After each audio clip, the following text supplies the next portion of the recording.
Hi, I'm Ming from Tokyo. Welcome to my channel. In this video, I will be sharing some of the new or lesser known scams affecting people in Japan. The first one we will discuss is SNS Investment Fraud, which targets young and middle-aged adults with fake ads on platforms like Facebook and Line. Romance scams manipulate victims emotionally before asking for money, while international phone scams trick the elderly with fake claims. Dating service fraud promises to introduce you to potential partners but only takes your money. Phishing scams steal personal information through fake websites, and side hustle scams offer fake job opportunities that require upfront fees. I will also talk about breakup agencies through legal. They raise serious ethnic concerns.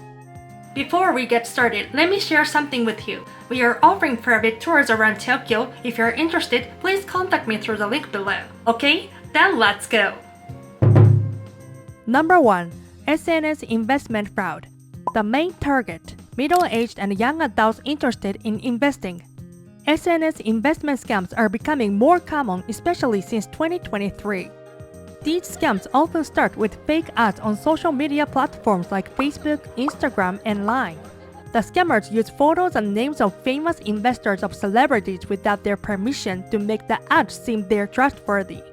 In just the first 3 months of 2024, more than 21.9 billion yen was lost to these scams across Japan. The rise of social media and online transactions has made it easier for these scammers to operate.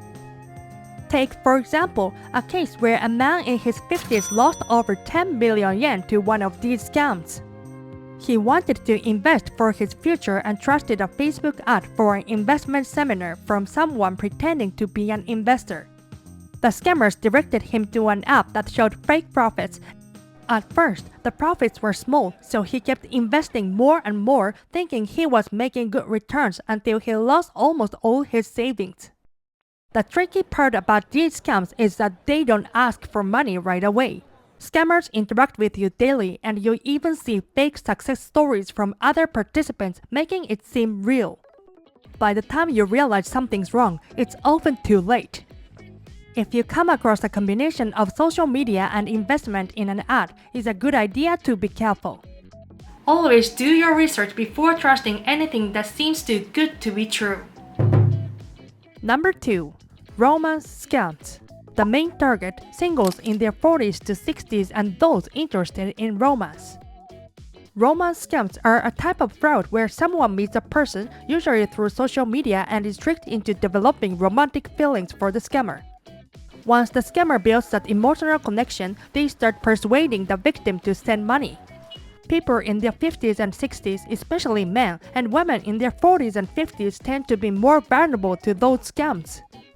Lately, scammers are also using social media to pitch investment opportunities. They build trust with the victim first, then ask for money with excuses like, "I need this for my future," or "I can help you grow your money through investing." One recent high-profile case involved a scammer named Lili-chan. She was arrested for tricking 3 men into falling in love with her and scamming them out of about 150 million yen. She even created a manual explaining how she pulled off her scams, selling it online 28,000 yen per copy, and reportedly made over 20 million yen from it. In court, the scale and planning of the fraud were taken seriously, and Lili-chan was sentenced to 9 years in prison and fined 8 million yen. She is currently appealing the decision. Romance scams can be really tricky because they mess with emotions and build trust before asking for money, so people need to be extremely careful. Number 3. Bank transfer fraud via international phone calls. The main targets: elderly individuals and those involved in international business. Lately, there's been a big increase in scams using international phone calls, and the police are warning everyone to stay alert. In Tokyo, the number of scams calls from foreign numbers has more than doubled in 2024 compared to last year, leading to losses of around 4.66 billion yen. These scams often come from numbers that start with a plus to show they're international. Common country codes used in these scams include +1 for the US and Canada and +44 for the UK. The scammers typically claim things like your device is infected with the virus or that a bail bond is needed.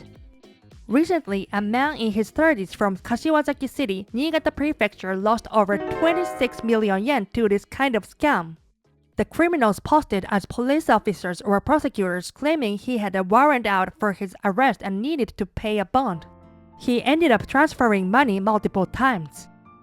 These scammers use apps that let them easily get international phone numbers, making it hard to track or control them within Japan. The police are urging people to avoid answering any international calls if they don't recognize the number. If you do pick up and the call seems suspicious, hang up right away and contact an official source. Number 4. Dating service scams. The main target, middle-aged and older adults serious about marriage and dating. Recently, there has been an increase in the number of victims of dating scams across Japan. These scams use clever tricks through social media, emails, dating sites, and magazines to offer introductions to a woman or man, but they ultimately trick people into losing large amounts of money. The victims are often single men in their 40s to 60s, and scammers take advantage of their loneliness and desire for romance to skillfully extract money from them. The typical pattern of the scam begins with the scammer contacting the victim through social networking services or email, offering to introduce them to a man or a woman. In some cases, the scammer demands a registration fee or deposit in exchange for the introduction and then continues to ask for additional payments in order for the victim to meet the person. Scammers often make up fake people and use photos of others to make their scam seem more believable. Even if the victim does manage to get a date, they may be asked to pay more to meet again, ultimately leading to a significant financial loss. This type of scam is not widely recognized in Japan, and the police are urging people to be cautious.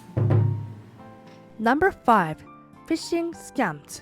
The main targets: Internet users in general. Phishing scams are basically crimes where scammers use email or SMS to trick people into visiting fake websites so they can steal personal or credit card information. These phishing emails often come with alarming subjects like "your personal information has been leaked," "unauthorized access detected," or "your account has been suspended." They create a sense of urgency, making you feel like you need to log in immediately. Recently, phishing emails that look almost exactly like real company emails along with fake websites that copy official ones have been increasing. It's getting harder to spot the fakes at first glance. Sometimes scammers will change just a tiny detail like a character in the sender's name, email address, or URL to make it look real. This is also sometimes tourists visiting Japan need to watch out for. Take the Visit Japan web service for example. It's a government platform that helps visitors complete immigration and custom procedures in advance, but it doesn't have an official app. For a while though, fake apps pretending to be Visit Japan web were floating around and the government had to step in and warn people. To stay safe from phishing scams, it's super important to take a moment and double check that any email, website, app, or invoice you get is actually legit before clicking or responding. Number 6. Side job scams. The main targets: young adults and housewives seeking side jobs.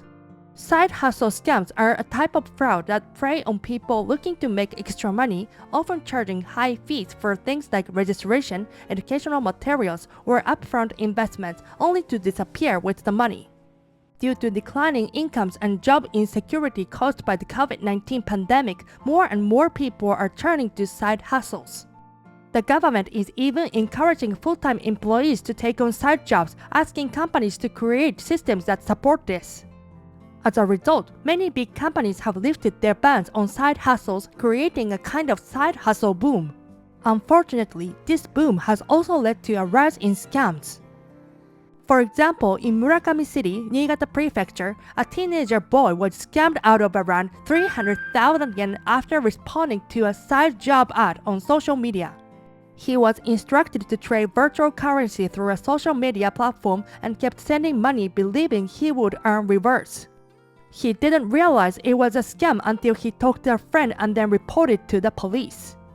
As more people turn to side hustles due to financial pressure, the risk of being targeted by scams is also increasing. It's important for people with busy jobs to be careful of anything that claims to be easy, as they may be more likely to fall for these scams. Financial literacy is crucial, and people need to be aware of the risks and know how to protect themselves from side hustle scams. Number 7. Breakup Agency. The main targets, people who are struggling with love and relationships. A breakup agency is a service that helps end relationships between couples, friends, or lovers when a client requests it.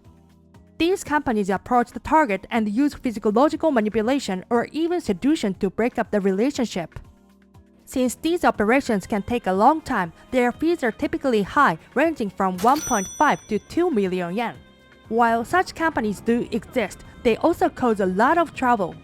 For example, in 2018, a man who claimed to be a breakup agent was arrested in Fukuoka Prefecture for trying to blackmail someone. He tried to take 200,000 yen from a 19-year-old woman who was his client. Another tragic case occurred in 2010 when a breakup agent became romantically involved with the target woman during an operation. When she found out about the breakup plot, she tried to end the relationship, but the agent ended up killing her. The actions of breakup agencies raise not only moral and ethical concerns but also legal risks. Their tactics can lead to fraud, stalking, invasions of privacy, and other illegal activities. In fact, there have been instances where agents harass their targets excessively, resulting in lawsuits filed by the victims. What do you think about the existence of such businesses? That's all for today. Don't forget to subscribe and hit the like button. See you at the next video.